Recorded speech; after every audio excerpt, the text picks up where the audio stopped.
Congratulations, Jared. You got your baseball back. Guys, I'm very, very relieved. I can't tell you how happy I am. But, forget me. I mean, it's good that they got this taken care of, and hopefully the sport can put this in the rearview mirror as quickly as possible and now work on growing the game and getting the game back to where it belongs, which is, not above football. I don't know that baseball will ever get above football in terms of the market share, but it's a sport that belongs at the table, and I think it currently is at the table. But if the sport doesn't evolve, that might change. But getting this taken care of today is just another step in the right direction to go along with some of the rule changes that I think have been agreed upon. But definitely really relieved. Jared Sandler on the Diamond Factory hotline. Okay, when are we going to get to spring training? Well, so players can report, I guess, and guys, I'm finding out, a lot of this stuff just as you are on Twitter, but, I think players can report as early as tomorrow. That doesn't mean that spring training will start in earnest tomorrow, but the doors are unlocked, so to speak. My guess is spring training players will be asked to report by Sunday, if I had to guess, give them a couple days and get things really going on Monday, and then I would imagine with the April 7th start date to the season and the fact that, they are, I believe, going to get in 162, that's a big win. They're probably going to get spring training games going pretty soon.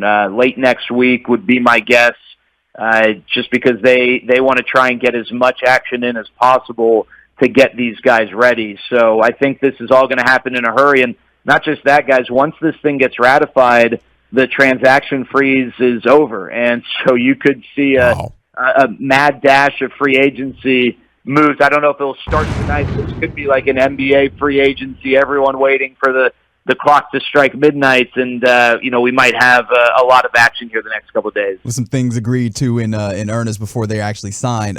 Jared, I mean, just to give you an opportunity to think on the fresher stuff, some things that we were realizing with these Rangers beforehand is that it seemed like they were willing to spend, and they spent a little bit, but do you have any anticipation that they're still going to go out and do some things, and what might some of those things be ultimately if they are? Yeah, so disclaimer, this mad dash and the unique free agency that's remaining, I don't know how it might affect teams and the way they go about things. When it's more of a drawn-out free agency, you can kind of prioritize this guy and know that, hey, this guy's going to be around in a couple of weeks, but if not, their agent will reach out and we'll kind of push them to the front of the line. There might be a lot of players who want to get this done ASAP, but I do think that the Rangers are going to continue to monitor Clayton Kershaw. I think a lot of people said that it's the Dodgers or the Rangers, or I think some people have even floated out it's the Rangers or retirement. I don't know. I think that it's probably maybe the three of those things if Clayton is considering hanging it up. But, I think the Rangers will base their decision. Obviously, the money is going to be a part of it, but, checking on his health. He wasn't healthy to end the year. He's dealt with injuries the last couple of years, but I do think it is a very, very real possibility. And then the Rangers have a lot of flexibility in the trade market. We've heard the Rangers linked to guys like Matt Olson.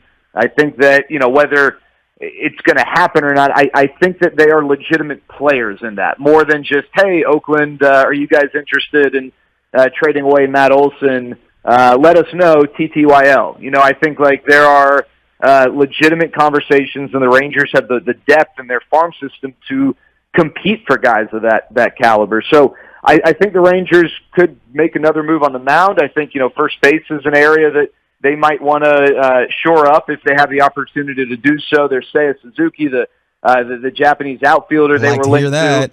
So, I think that he's a guy they could be in play for. And then, they're going to have to make some of these moves to just make give them some depth, get that veteran utility infielder, and those sorts of moves as well, which might not happen until camp really starts. We're probably going to have a lot of guys joining teams mid-camp right before the season. And, wouldn't it be weird if a guy like Carlos Correa doesn't sign until even after opening day, as he's holding out for the biggest contract possible. So it's going to be interesting to see how the next few weeks unfold. Jared, with a couple minutes here left, the situation when the thing with the work stoppage, do you think deals stopped, or the deal makers or the calls stopped? Is that something you could get penalized for, or do you think people were kind of back channeling stuff for this day?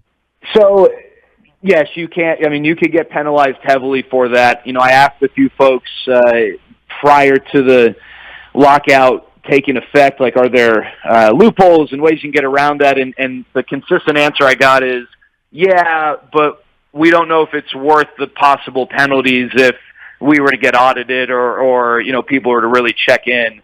But the organization, these front offices have been able to talk amongst themselves for months. So, yeah. I think they know strategically how they want to go about this. Have there been conversations with players? Certainly not supposed to. Am I naive enough to believe that they absolutely have not taken place? No. But I have had a lot of people say that the penalty's just not worth it. But I do think teams are ready with whatever their strategy is, because they've certainly had a lot of time to sit and talk about it. It's Jared Sandler with us, as MLB and the association has a deal. We are going to return to baseball. And you're saying we did not lose the games that we thought we'd lost last night. They're going to get this started after just 1 week of missed games and a full 162? I believe so. I know that, had they agreed last night, that was the plan, and I can't imagine that, one more day will change that. I know doubleheaders were a part of that plan, so it's, they're not going to change the end date of the season. So when possible, I think, full 9-inning doubleheaders will take place, but I believe that the plan was to get a full 162 in, which is, I think both owners and players are obviously excited about that. I love it, buddy. Thanks for your time. Have a great afternoon. Hey, thanks, guys. Great to have baseball back.